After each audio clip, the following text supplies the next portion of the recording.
Alors, dans cette vidéo, on va voir comment résoudre une inéquation produit à l'aide d'un tableau de signes. Donc sous-entendu, une inéquation produit de fonctions affines qui se présente sous cette forme-là. Donc là, on a l'inéquation 5x plus 2 facteur de 4 moins x négatif ou nul. Donc on va faire le tableau de signes de cette quantité-là et ça va nous aider à trouver les solutions. Alors, donc d'abord, je commence par construire mon tableau de signes.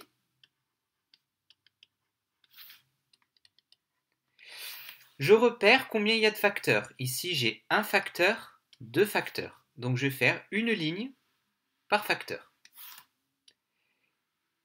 Et je me laisse une troisième ligne pour la récapitulation du signe.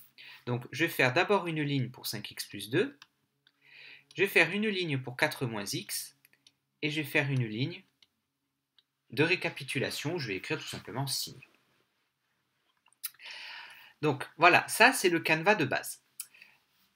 Ensuite, on va résoudre 5x plus 2 égale 0.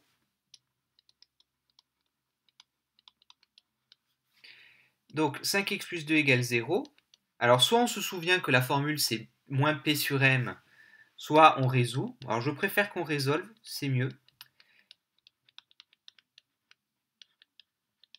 Et donc je trouve x qui vaut moins 2 sur 5. Donc 5x plus 2 égale 0, c'est toujours pareil. Je passe le plus 2 de l'autre côté, ça devient moins 2. Et je divise par le nombre qui est devant le x, c'est-à-dire par 5.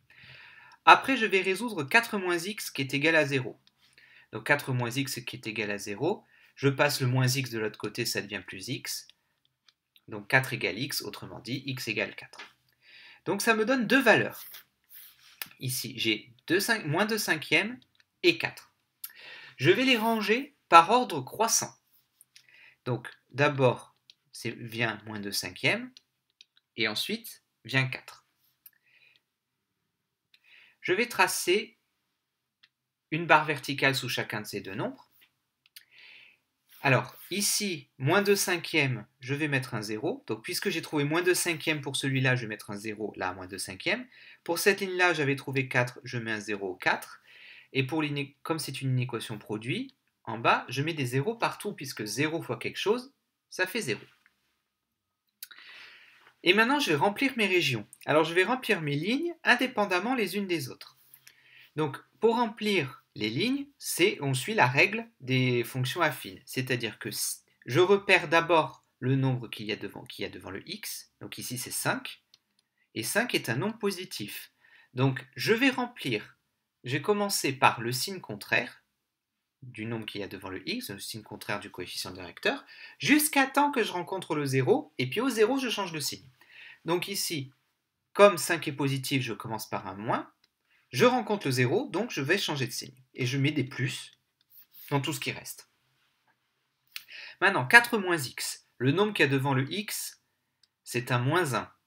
Il y a un moins devant le x, donc c'est négatif. Je vais commencer par le signe contraire. Donc je vais commencer par un plus. Et je vais mettre des plus jusqu'à temps que je rencontre le 0. Là, je n'ai pas rencontré le 0, donc je continue avec un plus. 0. Là, cette fois, je mets un moins. Je change de signe. Et pour la ligne de récapitulation, donc, vous voyez que j'ai rempli chacune des deux lignes indépendamment. J'ai suivi ce qu'on avait dit dans la leçon sur le tableau de signes des fonctions affines. Pour la ligne du signe, j'applique la règle des signes. Alors la règle des signes, c'est si dans ma colonne j'ai un nombre pair de moins, je vais devoir mettre un plus dans la ligne du signe. Si j'ai un nombre impair de moins,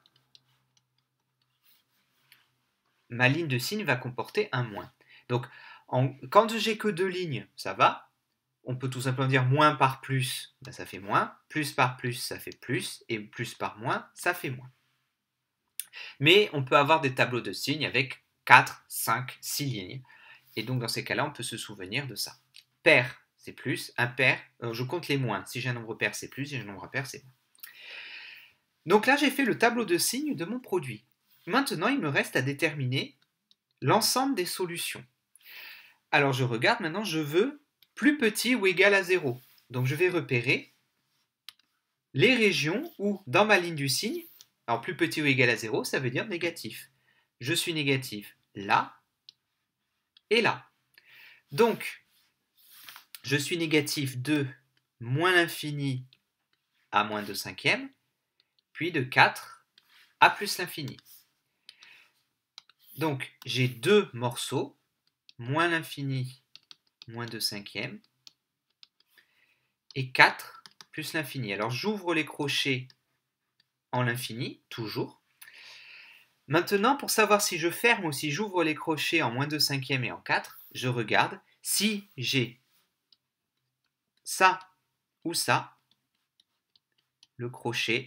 Donc si j'ai le petit égal en dessous, le crochet est fermé. Si je n'ai pas le petit égal, le crochet est ouvert.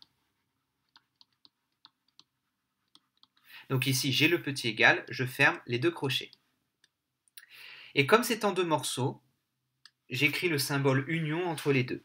Ce qui fait que mon produit est négatif lorsque x est soit inférieur à moins 2 cinquièmes, soit supérieur à 4. Et donc là, on a résolu l'inéquation à l'aide d'un tableau de signes. Je fais une ligne par facteur plus une ligne pour récapituler. Je résous, chacun des facteurs est égal à 0, ce qui va me donner plus un nombre par ligne. Je les range par ordre croissant, je trace mes régions, je les remplis, et après, je prends dans la dernière ligne uniquement les signes qui m'intéressent.